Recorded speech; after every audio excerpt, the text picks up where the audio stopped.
सिद्धि हिंदी विद्यालय YouTube channel में आप सभी का हार्दिक स्वागत है। बच्चों, आज हम कक्षा 10 विज्ञान और टेक्नोलॉजी विषय में चैप्टर 15 हमारा पर्यावरण के बारे में आगे अभ्यास करेंगे। बच्चों, कल के वीडियो में प्रीवियस वीडियो में हमने ओजोन स्तर के बारे में अभ्यास किया था। आज भी हम ओजोन स्तर का जो प्रश्न है वो दोबारा पढ़ने जाएंगे और उसके पश्चात जो कचरा होता है बराबर, उसके प्रकार, स्वरूप के आधार पर, विघटन के आधार पर हम इस वीडियो में अभ्यास करेंगे। सर्वप्रथम हम बात करते हैं ओजोन स्तर की। ओजोन स्तर किसे कहते हैं? ठीक है, ओजोन स्तर कहाँ पर आया होता है? ओजोन स्तर जो होता है वो वातावरण के ऊपर के भाग में, ओजोन का जो अणुसूत्र है वो है O3। ओजोन स्तर जो आया है वातावरण के ऊपर के भाग में आया हुआ है, और ऊपर के भाग में भी स्ट्रेटोस्फियर में, वातावरण के ऊपर के भाग में भी स्ट्रेटोस्फियर में ओजोन स्तर आया हुआ है। तो ये ओजोन स्तर का जो स्थान है वो कहाँ पर है? वातावरण के ऊपर के स्तर स्ट्रेटोस्फियर में ये ओजोन स्तर आया हुआ है। अभी ये ओजोन अणु जो होता है, 3 ऑक्सीजन परमाणु जुड़कर ओजोन अणु बनता है। कितने ऑक्सीजन परमाणु बच्चों? 3 ऑक्सीजन परमाणु जुड़ते हैं और ओजोन अणु बनाते हैं। मतलब ओजोन का अणु 3 ऑक्सीजन परमाणु जुड़कर बनता है। अभी ये ओजोन अणु बनता कैसे है? तो O2 अणु मतलब ऑक्सीजन अणु, ऑक्सीजन का जो अणु होता है उस पर पराबैंगनी विकिरण की असर होती है। इस O2 के अणु पर पराबैंगनी विकिरण मतलब अल्ट्रावायोलेट विकिरण की असर होती है। इस O2 अणु पर अल्ट्रावायोलेट पराबैंगनी विकिरण की असर होती है और ओजोन अणु बनता है। अब ये बनावट देखेंगे कि जो उच्च ऊर्जा वाले पराबैंगनी किरण, उच्च ऊर्जा वाले पराबैंगनी किरण ये O2 अणु पर पड़ते हैं। ये O2 अणु पर उच्च ऊर्जा वाले पराबैंगनी किरण पड़ते हैं। ठीक है, O2 अणु पर उच्च ऊर्जा वाले पराबैंगनी किरण, इंग्लिश में उसको कहते हैं अल्ट्रावायोलेट। उच्च ऊर्जा वाले पराबैंगनी किरण ये O2 अणु पर पड़ते हैं और जिसके कारण इसमें से 2 ऑक्सीजन परमाणु का निर्माण होता है। O2 अणु पर अल्ट्रावायोलेट उच्च ऊर्जा वाले पराबैंगनी किरण पड़ते हैं और जिसके कारण 2 स्वतंत्र ऑक्सीजन परमाणु बनते हैं। यह जो ऑक्सीजन परमाणु जो बनता है वो ऑक्सीजन के अणु के साथ जुड़ता है और ओजोन अणु का निर्माण करता है। जो ऑक्सीजन परमाणु स्वतंत्र मुक्त हुए उसमें से प्रत्येक ऑक्सीजन परमाणु ऑक्सीजन के अणु के साथ जुड़ता है और ओजोन अणु बनाता है। बच्चों, ऑक्सीजन अणु मतलब हम O2 कहते हैं और ऑक्सीजन का परमाणु मतलब हम O कहते हैं। इसका हम समीकरण लिखते हैं। ये प्रोसेस कैसे होती है? सर्वप्रथम O2 अणु, ठीक है, उसमें से 2 स्वतंत्र ऑक्सीजन परमाणु मुक्त हुए और ये कौन सी प्रक्रिया है? UV किरण इसके ऊपर प्रोसेस करते हैं और ये प्रक्रिया है प्रकाश विघटन प्रक्रिया। ये प्रक्रिया कौन सी है? प्रकाश विघटन प्रक्रिया। और ये ऑक्सीजन का जो परमाणु है वो ऑक्सीजन के अणु के साथ जुड़ता है और ओजोन अणु का निर्माण करता है। ये ओजोन का अणुसूत्र है। ठीक है बच्चों, अभी ये ओजोन स्तर क्या करेगा? ये जो समग्र पृथ्वी है, ठीक है, ये सूर्य है, ये सूर्य में से 3 प्रकार की किरणें आती है। 3 प्रकार की, अल्ट्रावायोलेट मतलब पराबैंगनी, दृश्य प्रकाश और पाररक्त। ये तीनों प्रकार की किरणों में से जो पराबैंगनी किरण होती है वो पृथ्वी पर की जीव सृष्टि के लिए नुकसानकारक होती है। ये दृश्य प्रकाश, पराबैंगनी और पाररक्त किरणों में से जो पराबैंगनी किरण होती है वो पृथ्वी पर की जीव सृष्टि के लिए नुकसानकारक होती है। इसीलिए यदि यह किरण पृथ्वी पर पहुंच जाती है तो पृथ्वी पर की जीव सृष्टि को नुकसान होता है। जैसे कि मनुष्य में कैंसर होना, त्वचा के रोग होना, आँखों में मोतिया आना, वनस्पति सृष्टि पर भी बहुत असर होती है, समुद्री जीव सृष्टि पर भी बहुत असर होती है। तो यह अल्ट्रावायोलेट किरणें मतलब पराबैंगनी किरणें यदि पृथ्वी पर आ गई तो नुकसान है। तो ये अल्ट्रावायोलेट किरणों को पृथ्वी पर आने से रोकता कौन है? ओजोन स्तर। ये वातावरण के ऊपर के स्तर में ये ओजोन स्तर रहा होता है, स्ट्रेटोस्फीयर। इसमें से जो भी पराबैंगनी किरण आएगी वो इस ओजोन स्तर में क्या हो जाएगी? शोषित हो जाएगी। पराबैंगनी किरणों को ये ओजोन स्तर शोषित कर लेता है और पृथ्वी पर आने से रोकता है, जिसके कारण हम पराबैंगनी किरणों से बच सकते हैं। मतलब ये ओजोन का जो स्तर है वो एक प्रकार के छाते जैसा काम करता है। जैसे कि छाता यदि हमारे ऊपर होता है तो लगभग हमारे सिर पर बरसात का पानी नहीं पड़ता है। ठीक उसी प्रकार ये ओजोन का स्तर होने के कारण पृथ्वी पर ओजोन का स्तर होने के कारण ये पृथ्वी पर पराबैंगनी किरणें आ सकती नहीं है और पृथ्वी पर की जीव सृष्टि को होने वाला नुकसान रुकता है। तो इस प्रकार से हम ये ओजोन स्तर की महत्वता जानते हैं। परंतु बच्चों तकलीफ़ कहाँ पर है?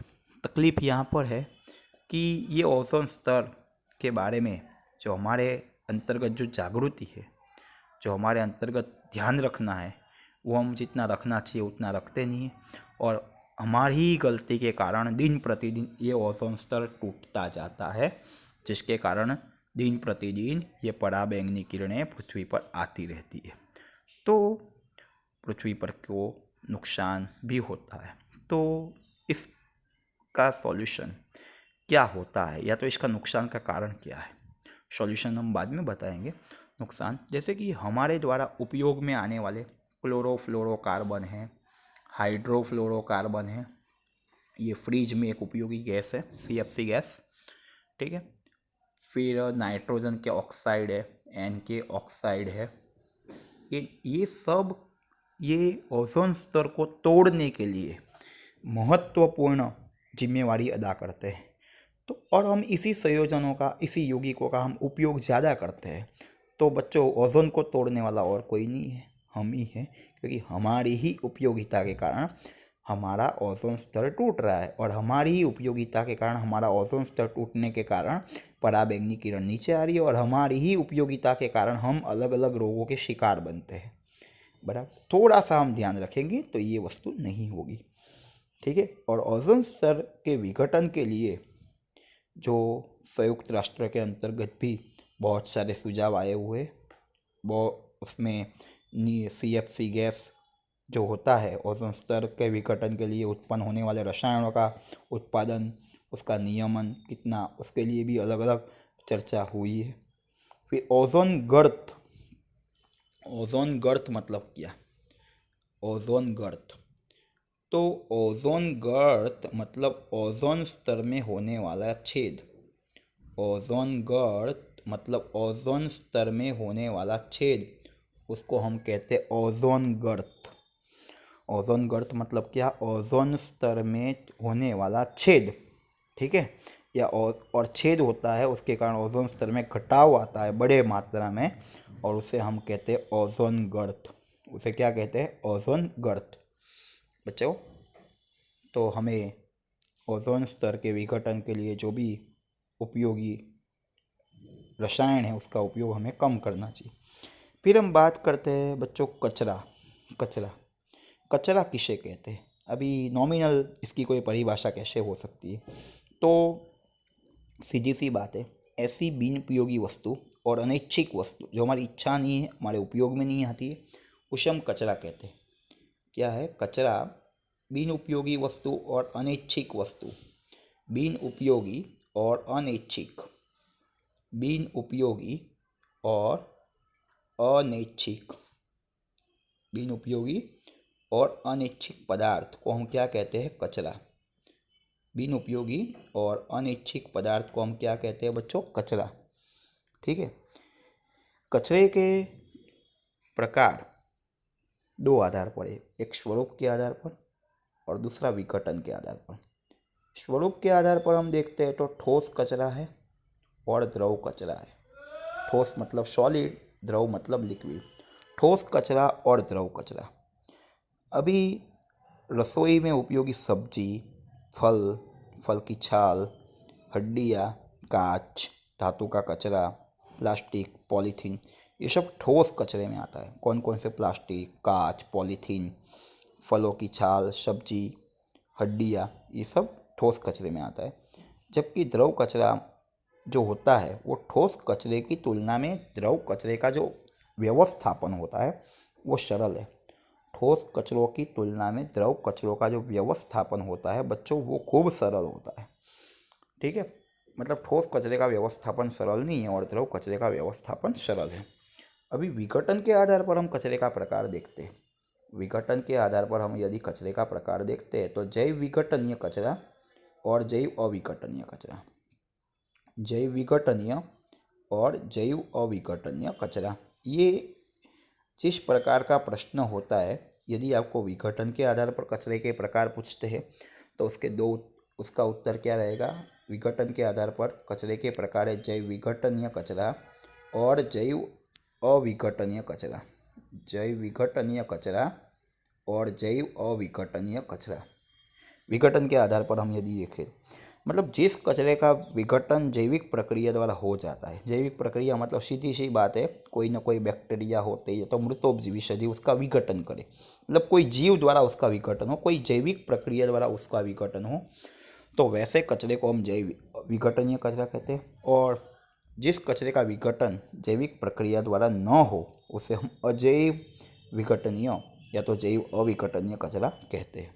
कचरे का विघटन यदि जैविक प्रक्रिया द्वारा हो जाता है तो उसे हम जैव विघटनीय कचरा कहते हैं, और जैविक प्रक्रिया द्वारा नहीं होता तो उसे हम जैव अविघटनीय कचरा कहते हैं। इसमें सब्जी है, फल है, फ्रूट है, ठीक है, और इसके अंतर्गत कांच, प्लास्टिक, हड्डियाँ, ये सब जैव अविघटनीय कचरा है। जैव अविघटनीय कचरे पर तापमान या तो दाब की असर होती है, ठीक है, परंतु वो लंबे समय तक पर्यावरण में अपनी मूल अवस्था में ही रहते। इस कचरे पर टेम्परेचर और प्रेशर मतलब तापमान और दाब की असर तो होती है, परंतु लंबे समय तक ये कचरा पर्यावरण में अपनी मूल अवस्था में रहता है। मतलब हम धातु को या तो कांच को, यदि यदि प्लास्टिक को हम ज़मीन में गाड़ दें तो लंबे समय तक हमें वो प्लास्टिक या तो वो कांच या तो वो धातु हमें उसी अवस्था में दिखाई देगी। इसका जो विघटन होता है वो किसी का विघटन हजारों वर्षों में होता है तो किसी का विघटन लाखों वर्षों में भी होता है। मतलब इसका विघटन कोई भी प्रकार की जैविक प्रक्रिया द्वारा होता नहीं है। इसका विघटन कोई भी प्रकार की जैविक प्रक्रिया द्वारा होता नहीं है। धन्यवाद। यदि यह वीडियो आपको पसंद आया हो तो इस वीडियो को लाइक कीजिएगा, अपने मित्रों को शेयर कीजिएगा और इस सिद्धि हिंदी विद्यालय यूट्यूब चैनल को सब्सक्राइब करना ना भूलें, ताकि आने वाले वीडियो का नोटिफिकेशन आपको जल्द से जल्द मिलता रहे। धन्यवाद।